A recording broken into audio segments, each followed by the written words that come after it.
we came over here very skilled. We still are. Like, we came over here very rich in what we could do. We knew how to build and create things where we came from. And some of the folks, truth be told, they ain't always have to run away and fight back. Sometimes they were able to buy that freedom because they were able to save money up on the side. If it's seen, then people want to be a part of it. And if it's seen and it's sexy. If it's seen and it's sexy, you think, oh, I'm gonna go over there and mess with Mandela. I'm gonna go mess with E. I'm gonna go mess with. So okay, cause they doing it. Right. Bad Boy started with 3 people.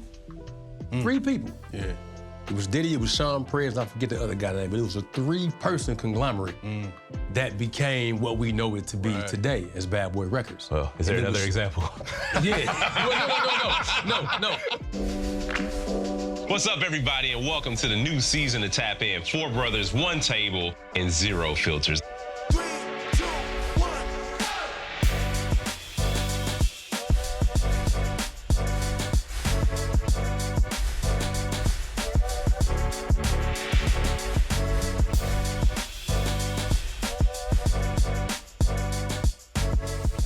What's going on, everybody? We're back at Tap In. You already know what's going on.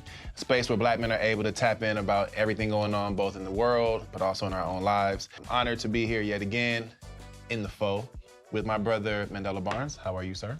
Doing just fine.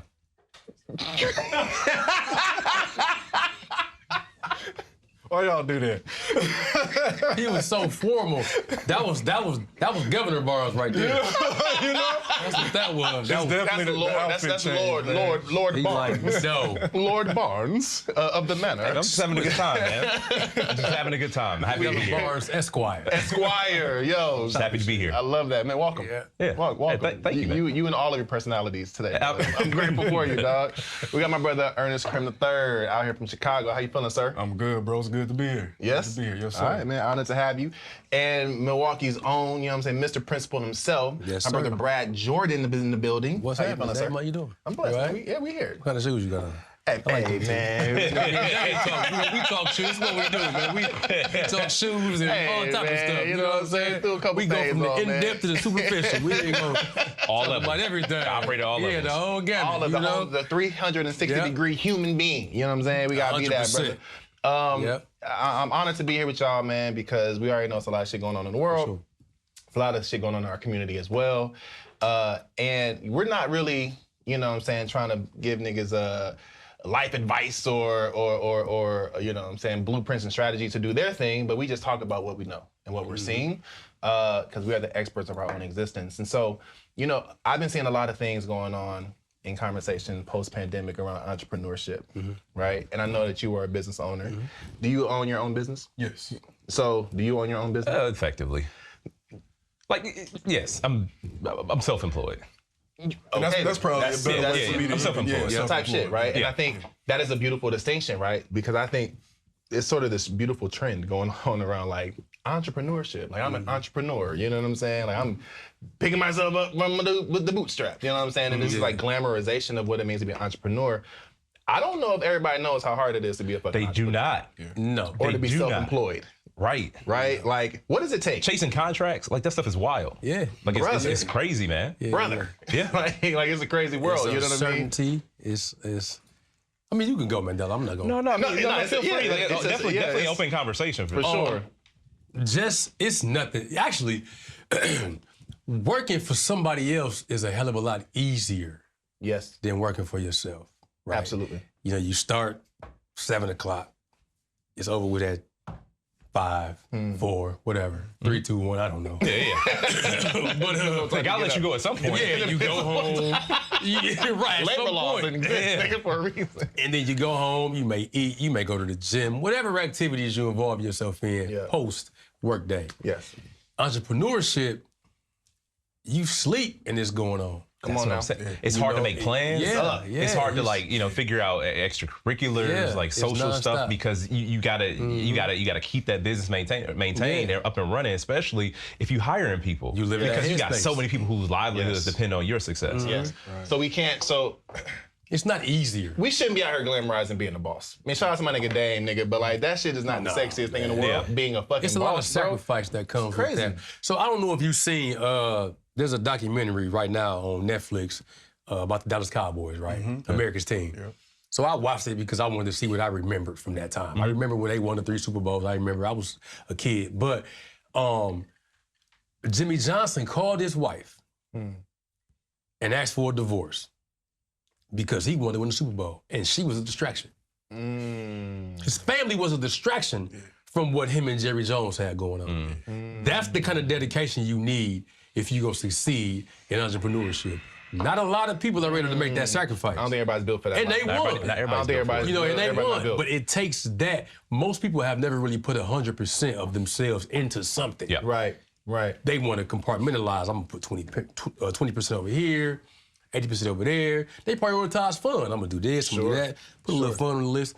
You should never put fun on the list because either it's going to happen or it's not going to happen. Right. Sure. So you have to have a sense, not a sense, but a level of dedication that's damn near unspeakable.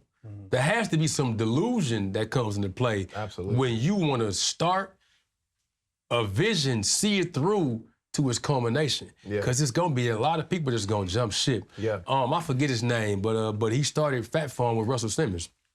He invested $50,000 in 1990-91. They lost money for the first few years. He pulled out.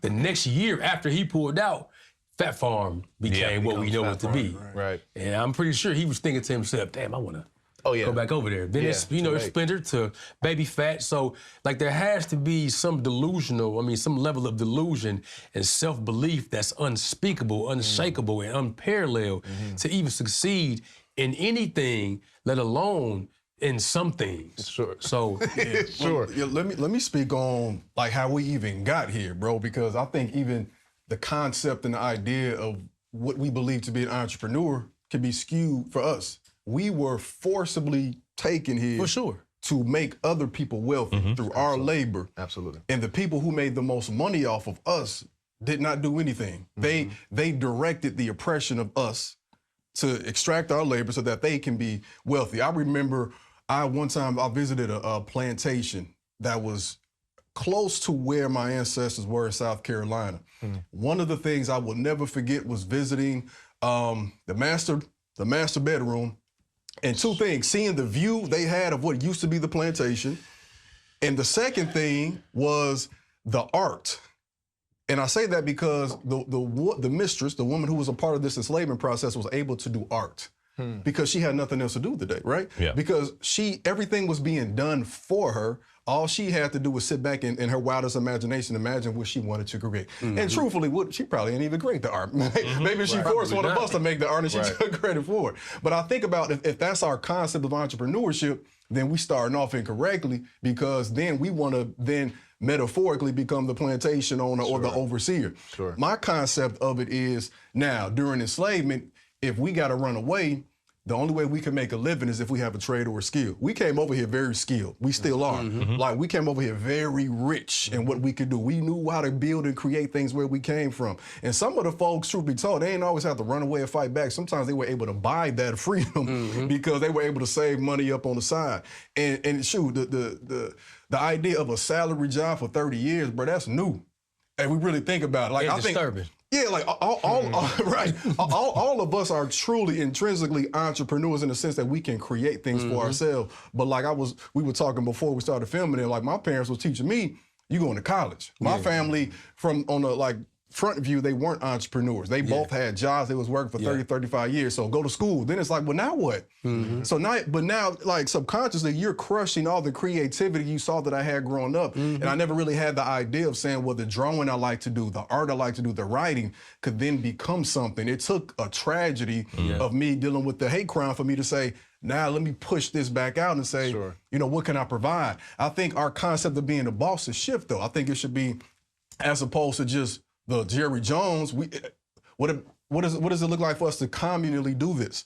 Because at the table, maybe it's not just one person. We all four of us will have a role in this business. Now, some people might be better at the decision making. Some folks might be better at the creative direction. You understand, to even put something like this together, it requires all input. Shit, I went back to my college one time, and I'm a grown man at this point, and I'm on my health thing, so I go to a local grocery store, and this thing said it was a co-op. I'm 20-something years old. I'm like, Yeah. And I'm in the checkout line, bro. I'm like, a coup? What's a coup? I'm like, a coup? What y'all trying to overthrow, man? Right now? Right. So I'm talking to the brother in the checkout line, and I'm like, bro, what's a co-op, man? He's like, oh, we all own this. Yeah. What? Yeah. So how come my education didn't teach me that? Yeah. Right. You know what I'm saying? Now so you like, mad. For, Now niggas mad. Man, right? Like, and for me, I'm like, I own I'm self-employed, but like I'm selling education. Like sure. I'm selling something for a lot of people. It's like, well, when we gonna see the tangible results? Like, you know, like, so I'm selling what Carter G. Woodson was doing, the miseducation. I'm selling the re-education. And I think for a lot of us, we all have something within us that we can provide to help somebody's life be better, but we also have to differentiate between those of us who are willing and more able to take the risk versus those who should join the team. Yeah, and I think some of us become disillusioned when we listen to folks constantly say everybody got to be a boss. It's like, bro, everybody can't be Jordan. Be a boss. It can't Everybody work that way. can't be the boss. It's like just not saying possible. I want to be successful.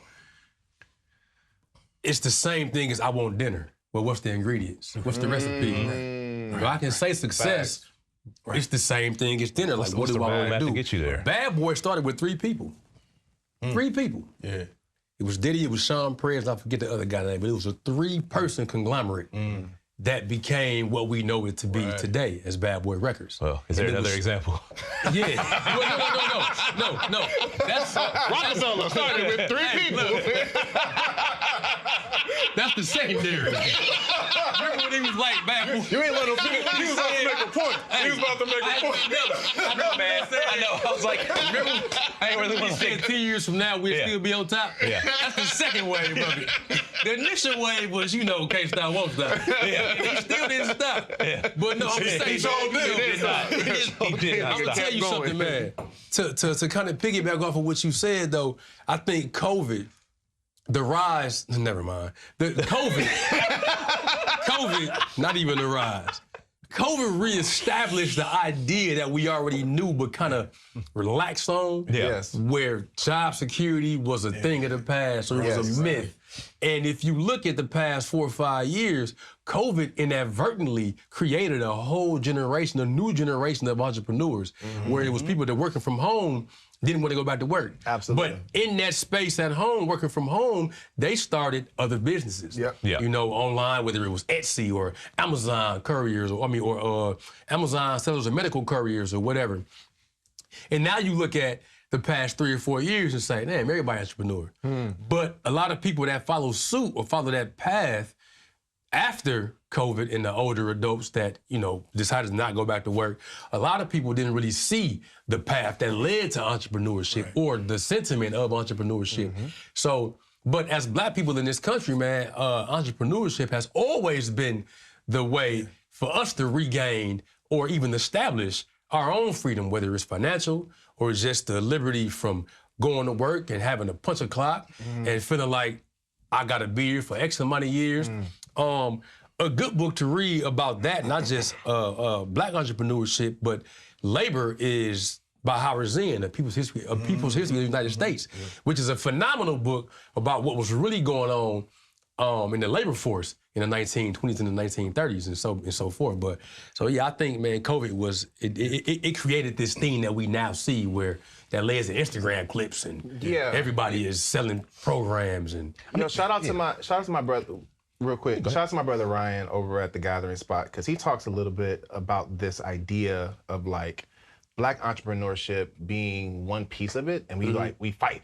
We need more Black businesses. We need more Black businesses. Nigga, no, we don't need more Black businesses. We need more Black scalable businesses so that there can be an actual like workforce so we can actually hire folks, because there's a fuck ton of Black businesses in the world, but like, are they able to actually hire anybody, right? We need Black people in higher income job opportunities to help support and sustain these Black businesses. And the thing about being a boss, there's just a real fetishization about being a boss. Like people are attracted to shiny things and all this wealth, and assume that I'm gonna start a business, I'm gonna make all this money, and that's just not the case. You assume you're gonna automatically be a millionaire just because you start a business. That's just not how it works, right? Like we mentioned, it's a lot of work that goes into even cracking the first 6 figures as a business owner, as a self-employed individual. And the other point I'll make to this is that when you have like this idea of needing to be a boss. That's how people get roped into all these multi-level marketing schemes. It's like, well, you get to be your own boss. And then next thing you know, you back at the airport clearing. Absolutely. And in that conference room that we talked about before. Exactly. And not only are you working for, you think you're a boss, not only work for one person, you work for a whole lot of people, above you. You bring in more people into this sort of trap. So it is it's toxic that way, this idea and like breaking into a really truly messed up economy. So if there is an opportunity for you to develop a skill set, you can go to a tech college, trade school, learn something truly valuable that will in turn make you more money than you could have made like on a wild hunch of a business venture. Unless you got like a specific skill set or a very specific passion, for something, then try it. Go out and try to start a business. But most people who go out and start a business have a job on the side to support them. Absolutely. And that's something that gets lost. So David John said, don't quit your day job. Bruh, and so keep it. But within that point though, I have all the smoke for these goofy ass, fake ass fucking TikTok financial advisor ass niggas telling niggas all you gotta do is get a motherfucking LLC and then take that shit to the bank and you gonna get $500,000 fucking nigga. Shut the fuck up, bro. All you have to do is like lead. Bro, it's like y'all are oversimplifying this shit, man, and getting a lot of like y'all some scamming ass niggas. First of all, like it is not that easy for a regular ass person who has no history of anything on their record to go into anybody's financial institution and get 6 figures, bro. It's just like it doesn't work that way, right? And so so all this sort of like get rich quick energy that we're seeing in our community, I think is valid because it comes from desperation. It comes from being squeezed so much that we just want an opportunity. But bruh, unsubscribe from these niggas, man. Like if anybody else hit me in my DMs, I'm gonna say, is this shit real, bro? It's funny because I had a guy of mine, man. He called me one day, like, with the most enthusiasm and energy I've ever seen him with. I'm like, what's going on? He FaceTimed me. I'm like, what's going on, man? He's like, man, so, that you want to be a millionaire in 90 days? I'm like, you could have called me in June. It's fucking September already. Shit. But I'm like, what, man? What? So he's like, so this is what we got to do. That's what we gotta do. That's what we gotta do. All we gotta do. I was ready for him. I sat back, I propped my phone up. I said, what's up, man? I looked at him. He walking around the house, no shirt on. He ain't in none of this mode. He's just like, okay, like, this ain't the type of, attire I want you to have on when you tell me how to make $1 million. There is a way. Nigga, go put a shirt on, nigga. So you gotta look like this guy. Like, you gotta hold your shit like this, dog. You hold your phone like this. So I'm like, okay. He said, this is what we got to do. He said, me, you, and he named like 5 people I never heard of, I never met. He said, we got to pool our resources and then take this, put everything in a trust, et cetera, et cetera. That's the new buzz. That's the new buzz. Put everything in a trust, bam, bam, bam. I said, so what's the objective? He said, what you mean?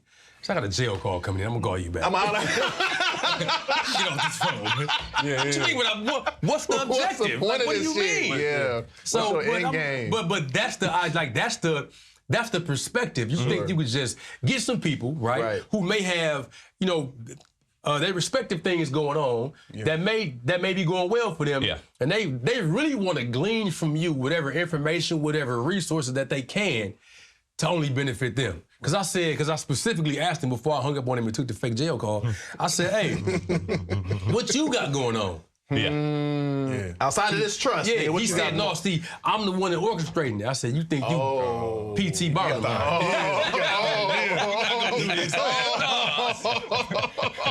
Needless to say, I talked to him about 2 weeks ago. He still ain't got no money. I'm like, ain't no money in that trust yet, brother. Because y'all didn't listen, though. You ain't hear me, though. That's exactly what it was. We would have been on in 90 days.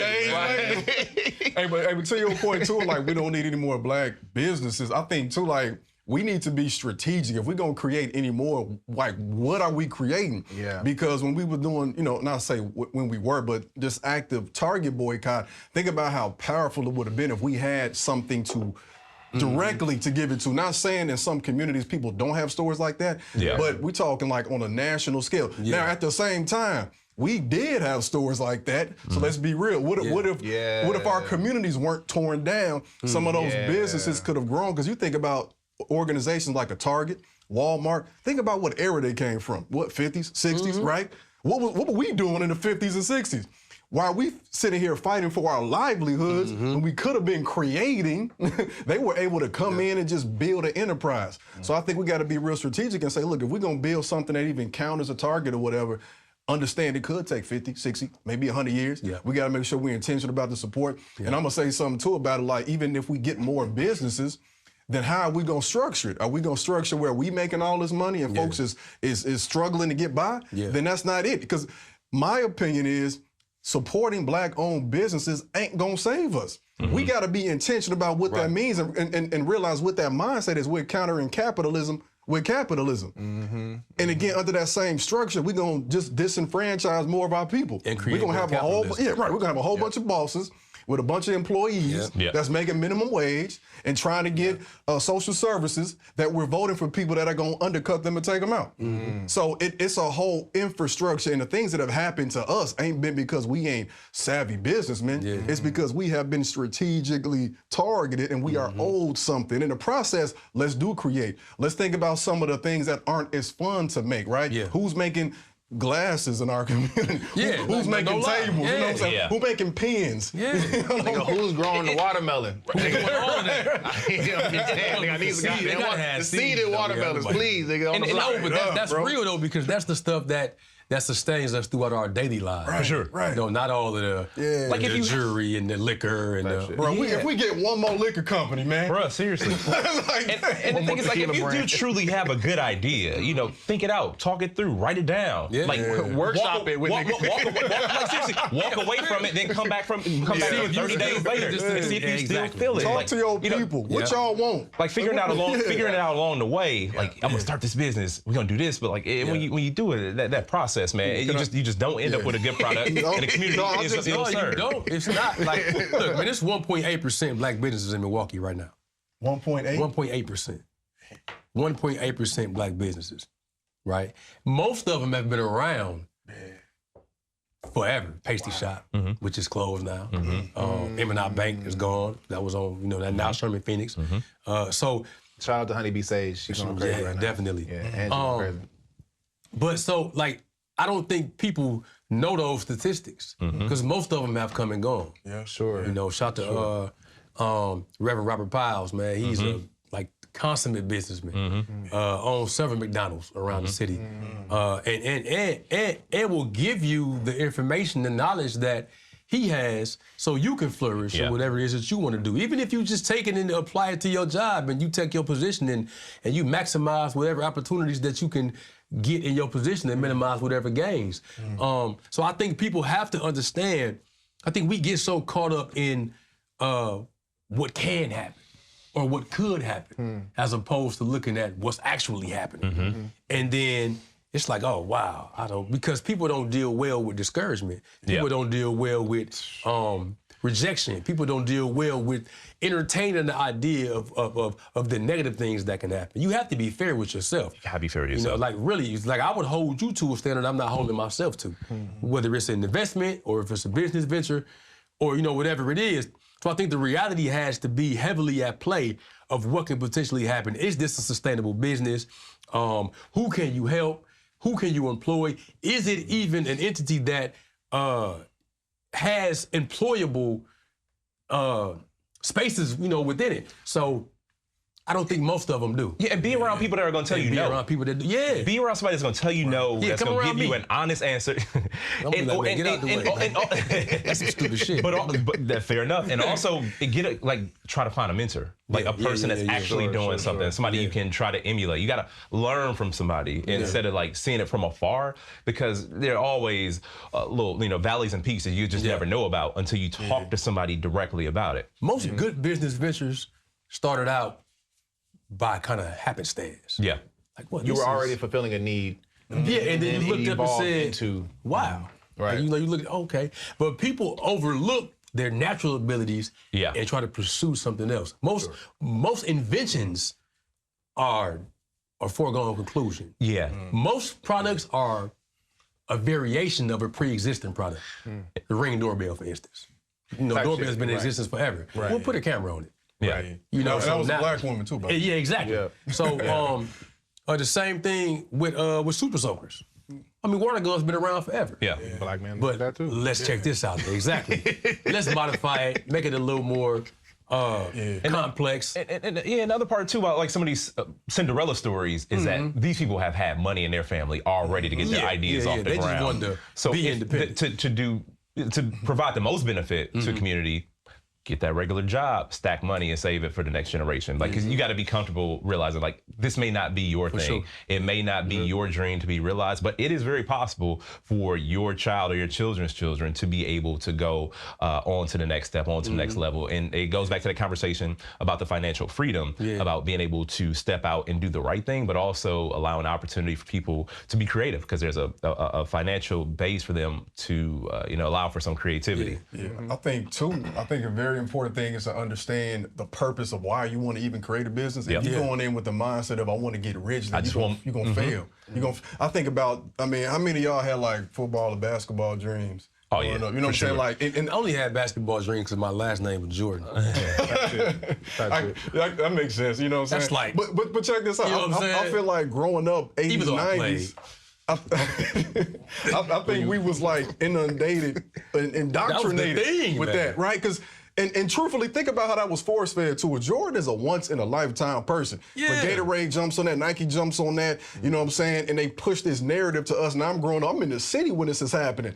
And I figured out around high school, besides the fact that I wasn't the best one no more, was just like, I actually don't even really, I love basketball. But I don't want to play. I just want to be rich. That's it. That's it. Like, I want people to scream my name. I want my own shoe. All this, like, that's his dream. That's his story. Yeah. I don't want to wake up training for basketball. I want to wake up, chill, read book, listen to some music. I ain't trying to be like Kobe. I ruptured my Achilles thinking I was still who I was in high school a couple years ago. I ain't trying to go out on the court and shoot a free throw with a I don't have the Mamba mentality for hooping. Nigga about to limp to the line and shoot my shit. I'm shooting my own free throws. Nigga said, fuck it, man. I'm gonna walk over there. Hey, man, I'm not Kobe. Come pick me up, my nigga. I can't do this. Come get me, man. Like, y'all gonna leave me laying here? You can be like a life coach discouraging people. Yeah. No, bro, talking people out of their dreams. This don't make sense, man. I have real conversations with our youth when I speak to like AAU teams and basketball teams. I'm like, look, man, and I don't want to like completely crush it, because even nowadays in high school, you can make bread off it now. Yeah. Get to college if you can with it, but I'm practical. You might hoop for, let's say you make it pro, okay? 3 to 5 years, average career. You done 25 years old. What you doing for the next 50, 60, 70 years of your life? Being practical.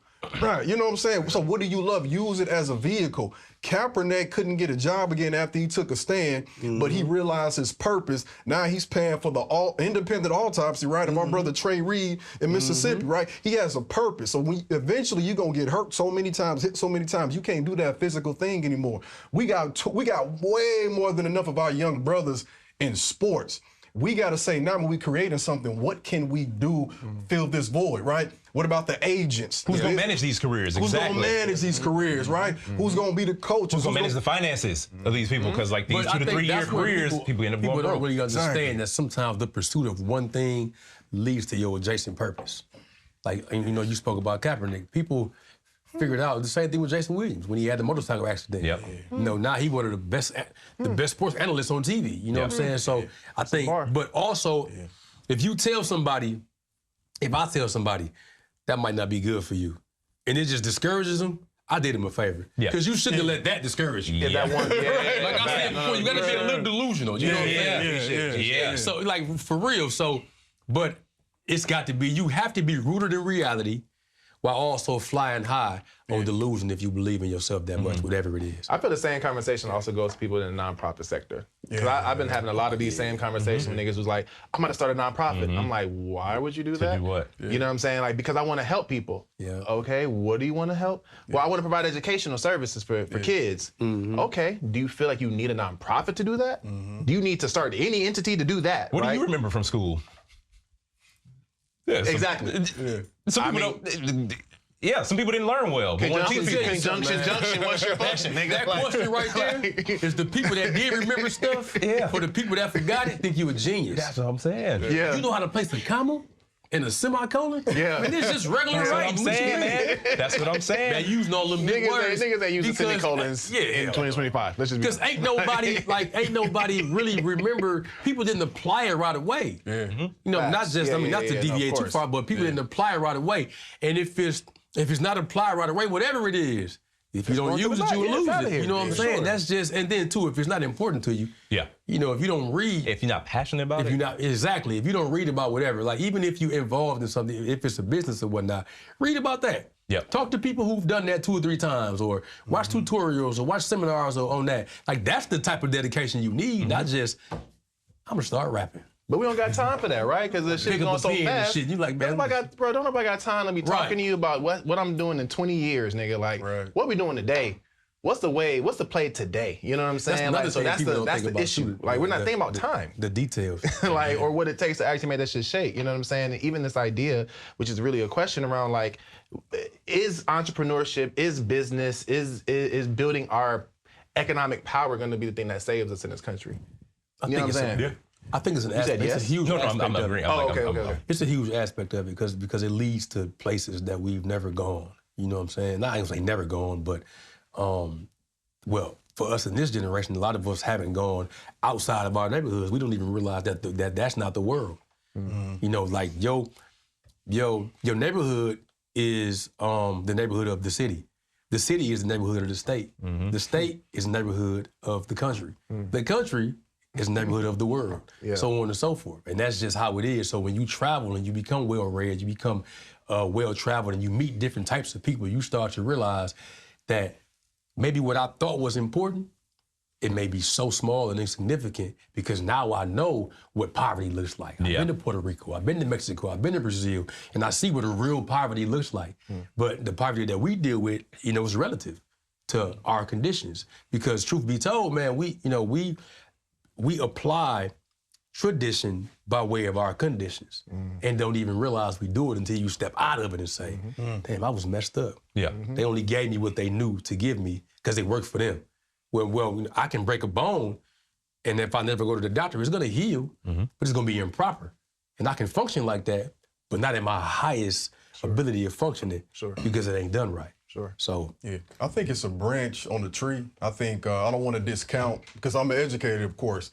That's a foundational tool to even understanding what you can create. Yeah. And we even think about, and I'm talking about like the world is a classroom type education. That's one of the things I strive to do. And one of the reasons I left the class, because I felt like when I started teaching kids about the 1900s, and we're looking at images of how school was then, and I was looking at them, and I saw the same model, but all this technology, all this, and I'm teaching young boys especially to be a good student is to sit down for 50 minutes at a time, and I'm teaching y'all about spoken to. Right, speak when spoken to. But Lewis Latimer helped invent the filament for the light bulb, but he did it through an apprentice. He was learning that way. He didn't learn by like just reading a book about it, right? So like, you know what I'm saying? You think about how we learn in life. We ain't learned, our kids don't learn how to walk by reading the book when they're a kid. Right. Like, okay, you know just take this step. They ain't learning how to talk by sitting there. They looking at you, they're modeling these things, and they're growing into it. So education, the proper education for our community is a foundation. And I'm saying that because when I'm teaching and the community around the school is decrepit and is failing economically for our kids, but I'm teaching you in a class about everything beyond that, then I'm miseducating you. So I think education as a foundation is important. I think proper entrepreneurship that solves the needs of our communities. I think you got to have an element of, to me, spirituality in some degree. I don't really care what you believe, but I think it has to be rooted in something that gives you purpose beyond this, because some kind of foundation. Some foundation, because if your only concern is making money, brother, I can't really trust. I can't do it. Because if making that money hinges on screwing you over, exactly, you're gonna do it. That's what's gonna happen. That's what's gonna happen. Exactly. So it's all parts of it, man. Because I just really feel like, you know, and I break it down when I'm talking to young folks. Even like we think about the team aspect. So again, Jordan metaphor. There are some people you can identify who have that type of leadership where it's like, I'm going all in. The results are the most important. You got some folks, Scottie Pippen, are more supportive. Yeah. We have to elevate. There are more of those people in the world. And we got to make sure they know where they fit, and it's just as important. Then we got, you know what I'm saying, the Dennis Rodmans. I'm going to do the intangibles. Or the Steve Kerr, who's having a great coaching career, mind you, right? But I'm the person that's going to spot up and do the thing. Yeah. The people like Phil Jackson, they ain't winning without the Zen master, the Buddhism, the meditation and stuff like that. So all of these things play a role to help make it in a society that's empowering. But if we just focus on one, I think we're discounting all the other parts of that body. I agree, and I feel like understanding like sort of the power map of what it is to even build a society, right? I think as we're talking about entrepreneurship, people focus too much on the boss aspect, but it's like you don't even understand that in context to global trade, my nigga. Like, where are you about to import your shit from? Do you even? It's the nominal aspect of that. Yeah, it's all about what it looked like. And I remember a joke, you know what I'm saying, a Red Fox joke talking about boss, right? It's like, you know, kept calling his boss. Yeah, boss, whatever you say, boss, whatever. What you want to do, boss? What? Boss like, what the fuck? Why you calling me like? Because it's a double SOB backwards, right? So it's just like, you know what I'm saying? Like, you want to be a boss, right? But you better be ready to hold it down. And I think about like we were talking about like the cooperatives and you know what I'm saying, like all of these visions around what it means to build new systems. Like, we're not just talking about the economic system, but like a comprehensive system for all of us to live in. Like, is that actually something that is attainable? One, two, let's say we had our own, which we've had before. But like, let's just say, for the sake of conversation. Yeah, for sure. We were given 3 states, just our own. Y'all got it. We're gonna leave it alone. Do you feel like in this current sort of state of where we are as a people, we would actually like relocate and like start over our own societies in this country? I personally believe that now it has to be shown for the people because where we are with social media, everything is seen. People don't even realize they're watching something that's being recorded. Like, when I see something on the phone, they don't realize somebody is recording this. They think we just got a vantage point. It's a whole crew of motherfuckers right here. Somebody is recording this. You're so immersed in it. You get so immersed in it. You watch a tire fly off a truck and hit somebody in the head. Somebody's recording this. Right. There's a surveillance camera somewhere. Right. So I think, to answer your question, I think if it's seen, then people want to be a part of it. It's no different than, and if it's seen and it's sexy. If it's seen and it's sexy, it's because, I'm going to go over there and mess with Mandela. I'm going to go mess with E. I'm going to go mess with... So, okay, because they doing it. Right. But until if it's only spoken about, Albert Einstein said, experience is the only education. Everything else is just information. Sure. So if it's seen and you getting this experience by seeing these people set these examples and they raising the bar that you probably never even thought that you needed to see, then it's like, oh yeah, I'm gonna go. Because speaking from experience, just seeing people do certain things, like that can be done. Yeah. Oh, I can do it now. It might not be that, but now it ignites the belief in me for something else. And now I can go be great in my own right. So I think, yes, if somebody is, most people don't want to be first, but if somebody say, hey, y'all, let's go over there and lay some groundwork and get some stuff established and then show some people. So now the onlookers are going to say, oh, now I'm imbibed with the inspiration to want to be involved. I mean, I think you're right. I think you're right 1,000,000%, bro. Like, Burning Man just happened. These niggas go into the valley, bro, the desert, and build a whole city. Yeah. They built the city. Yeah. And called it Vegas. People still going out there. People still going there. You know what I'm saying? But like literally, bro, like we're seeing it happening in so many different ways that like it is possible to go somewhere and make it sexy, make it attractive, and more people want to go and experience that thing. But we talked, I think, an episode ago around like you know what I'm saying, the Move organization. You dig what I'm saying? And it's just like these black folks that are in their own isolated space, like chilling, not bothering nobody, right? Standing on their own political, you know what I'm saying, like values and raising their families and with the political ideologies. And because they were black. Shout out to the African family, bro. Like, because they were black, right? They were attacked, bro, like by the police and bombed, right? So it's like do we expect that to happen if we had our own space? I don't know. I was gonna add that shit go crazy. If it's sexy and it's dope and everybody trying to be on it, that's another conversation. Like, because we seen it happen in the history. Like, here's what I'm gonna say. If you thinking about, it was never our, it was never our place. It was never our city, right? Right. Yeah, for sure. Yeah. So if you think about doing that, don't say you're gonna do it. Just do it. Just do it, right? Yeah. And don't say why. It's like, okay.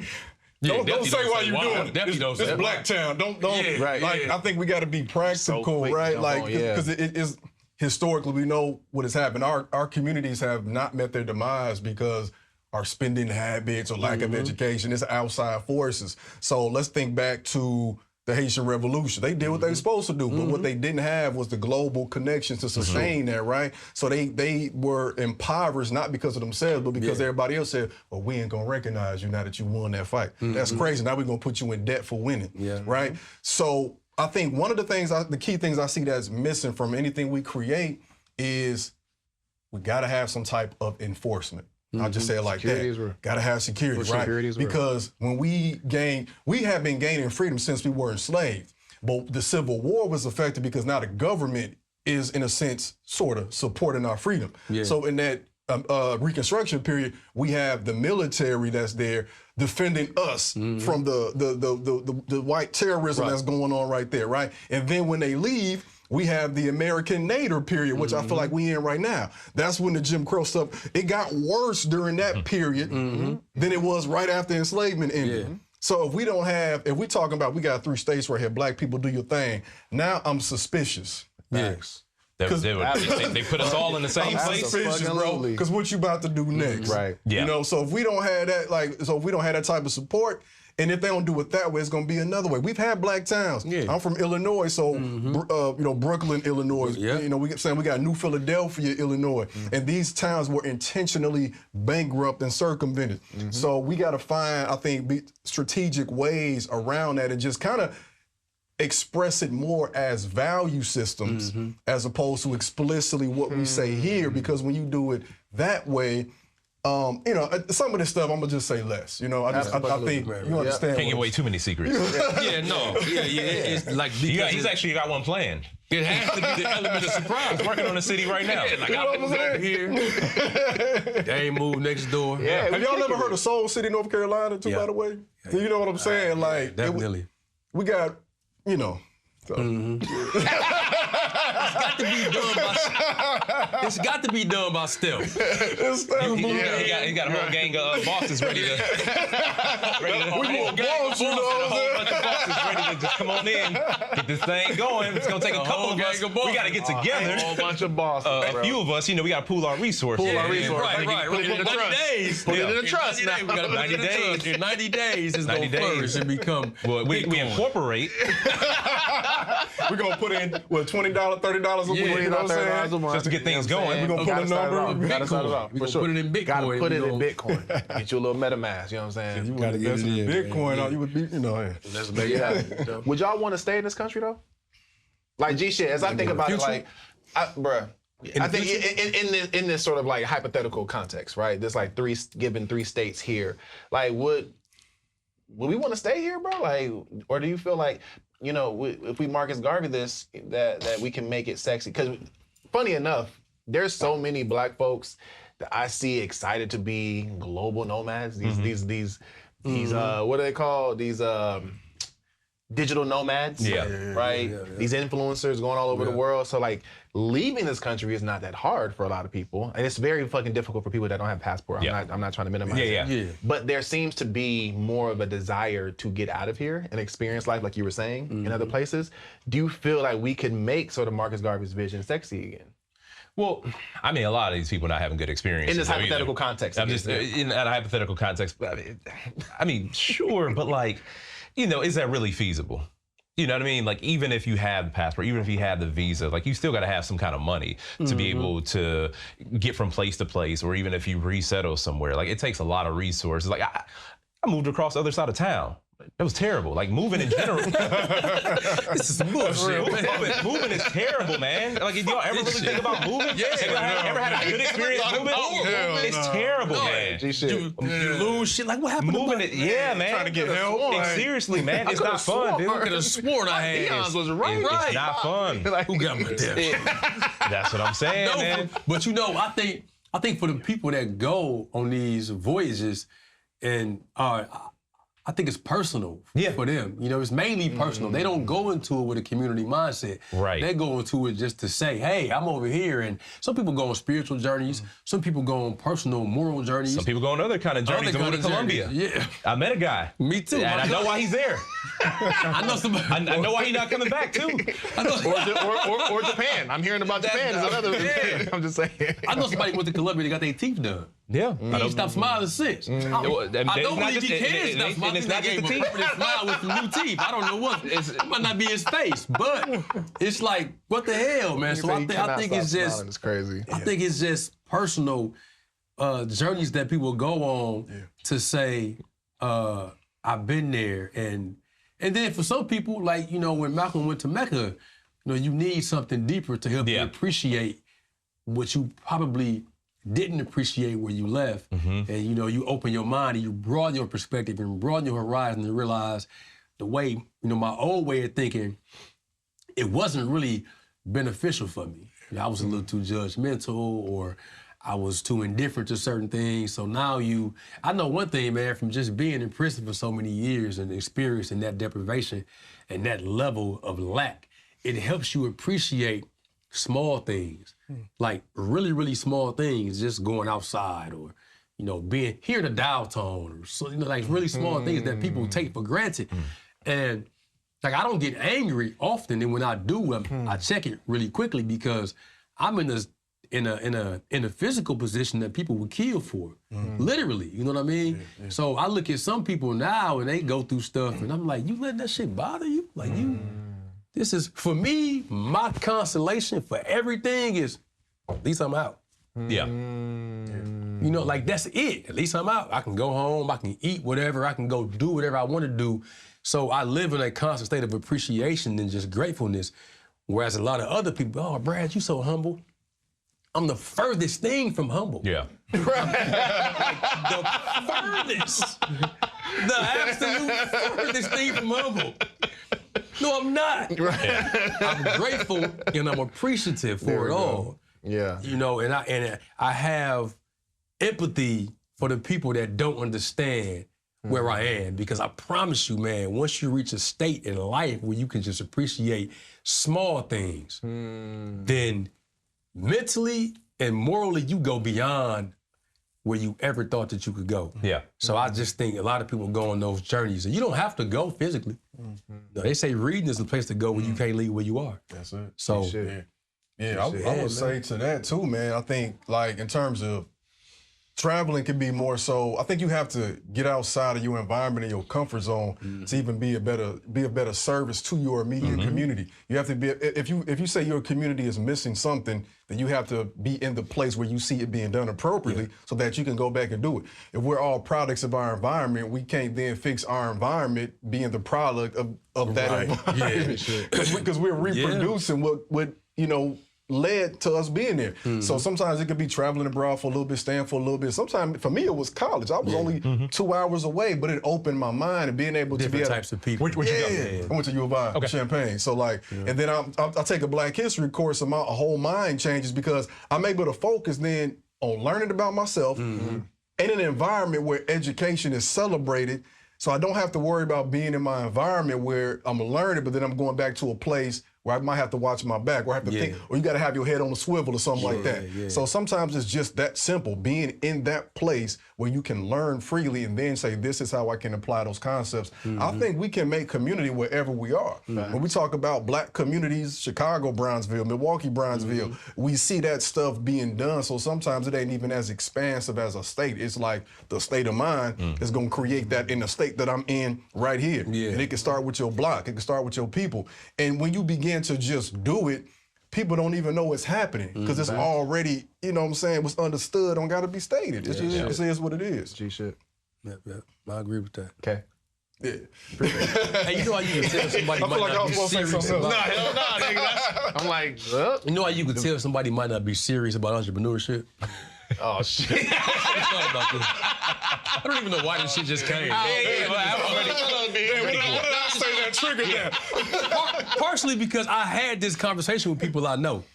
Because I'm the type, you know, I'm a mover, man. You know, so once you realize you don't get no reset, no extra man, ain't no up, down, back, forth, baby. Ain't none of that shit. Yeah. Once you realize this is it, Facts. like every day you open your eyes, you creating your future. Yes. And yesterday is a foregone conclusion. Yes. Once you realize that shit and you start living like it, then you say, you know what? Let's start taking action. Yeah. So when somebody comes to you with an idea and you say, okay, how can we make that happen? Right. And they get quiet and you realize you doing all the planning, get the fuck away from him because he ain't serious. He just want to talk to you. You know what I'm saying? And that's what it is. That's one way you can always tell somebody is not as serious as they thought they were before they came to you. Shit. I appreciate that shit, bro. Who was it? Look at I'm about to say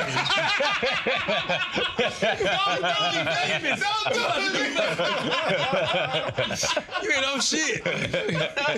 Wait, bro. Like, I ain't gonna live no more. Fuck him. We out of order. Bro, we gotta cut the camera, bro. Sorry, man. For real. Like, Telling anybody else's business, nigga. man, my cousin called me. Right after last Bro. Hey, one of the things though for G shit, like strategize wherever you are to wrap this shit up. Like we definitely want to build more off camera, bro. Like fuck your social media, fuck all this other stuff. Like do the real building off camera, bro. Because it ain't about. We're not doing this shit for the likes, It bro. ain't likes and views. It ain't about likes and views, man. We doing this shit for true freedom, man, and being able to live and exist as global citizens, man. But personally, me as a father, being able to give something back to my kids, man. And so, you know, I'm really grateful as always for the conversation, man. Yeah. You know what I'm saying? For y'all always tapping in, bro. Absolutely. Yes, sir. Yes, sir. G shit. For sure. My brother. No, yeah.